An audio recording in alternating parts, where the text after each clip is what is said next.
Look, I'd consider myself a realist, all right? But in philosophical terms, I'm what's called a pessimist. Okay, what's that mean? Means I'm bad at parties.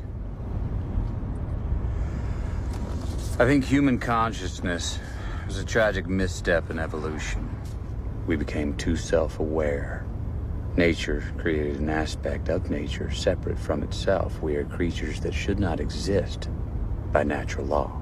Well, that sounds god-fucking awful, Russ. We are things that labor under the illusion of having a self, this accretion of sensory experience and feeling. Programmed with total assurance that we are each somebody, when in fact everybody's nobody. I think the honorable thing for our species to do is deny our programming. Stop reproducing. Walk hand in hand into extinction. One last midnight, brothers and sisters opting out of a raw deal.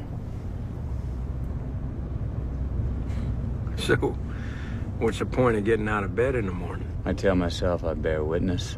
The real answer is that it's obviously my programming. And I lack the constitution for suicide. I get a bad taste in my mouth out here. Aluminum. Ash. See, we all got what I call a life trap. This gene-deep certainty that things will be different. That you'll move to another city and meet the people that'll be the friends for the rest of your life. That you'll fall in love and be fulfilled. Fucking fulfillment. And closure. Where the fuck those two fucking empty jars to hold this shitstorm. Like nothing's ever fulfilled. Until the very end. And closure. No. Nothing is ever over. The ontological fallacy of expecting a light at the end of the tunnel. Well, that's what the preacher sells. Same as a shrink. See, the preacher, he encourages your capacity for illusion. Then he tells you to fucking virtue. There's always a buck to be had doing that. I mean, it's such a desperate sense of entitlement, isn't it? Surely this is all for me. Me. I'm so fucking important. I'm so fucking important, right? Fuck you, people. I've seen the finale of thousands of lives, man. Young, old. Each one is so sure of their realness. You know that their sensory experience constituted a unique individual with purpose, meaning. So certain that they were more than a biological puppet. Truth wheels out and everybody sees once the strings are cut off all down. Each still body so certain that they were more than the sum of their urges. All the useless spinning, tired mind, collisions of desire and ignorance.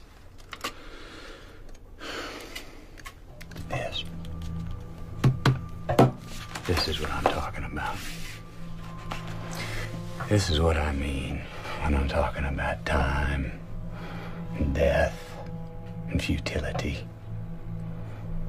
There are broader ideas at work, mainly what is owed between us as a society for our mutual illusions. Our 14 straight hours of staring at DBs. These are the things you think of. You ever done that? You look in their eyes, even in a picture. Doesn't matter if they're dead or alive. You can still read them. And you know what you see? They welcomed it. Not at first, but right there in the last instant. It's an unmistakable relief. See, because they were afraid. And now they saw for the very first time How easy it was to just let go. And they saw, in that last nanosecond, they saw what they were. That you, yourself, this whole big drama, it was never anything but a jerry-rig of presumption and dumb will. And you could just let go. Finally know that you didn't have to hold on so tight. To realize that all your life, not all your love, all your hate, all your memory, all your pain, it was all the same thing. It was all the same dream, a dream that you had inside a locked room. A dream about being a person. I know what happens next. I saw you in my dream. You're the Carcosa now. With me. He sees you. You'll do this again. Time is a flat circle. Listen, Nietzsche, shut the fuck up. Put it down! Sinks into Marty! twin There you go. black star.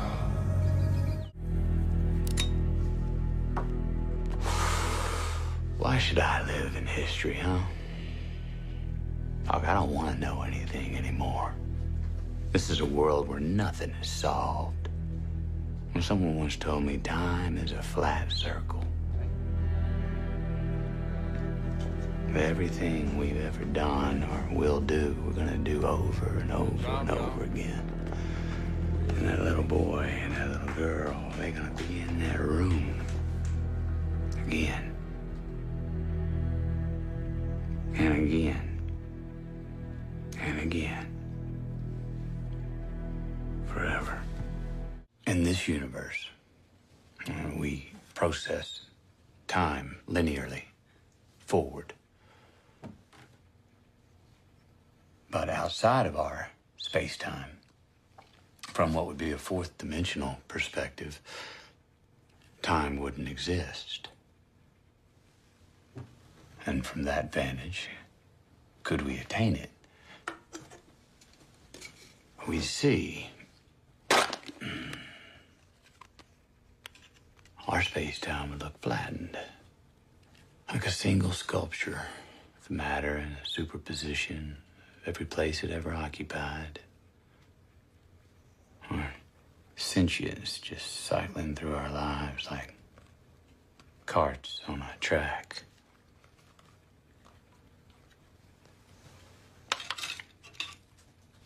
See, everything outside our dimension, that's eternity. Eternity looking down on us.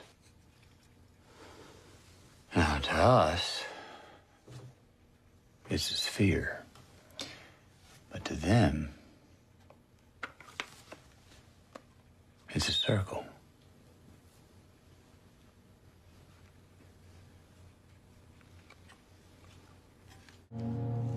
In eternity, where there is no time, nothing can grow, nothing can become,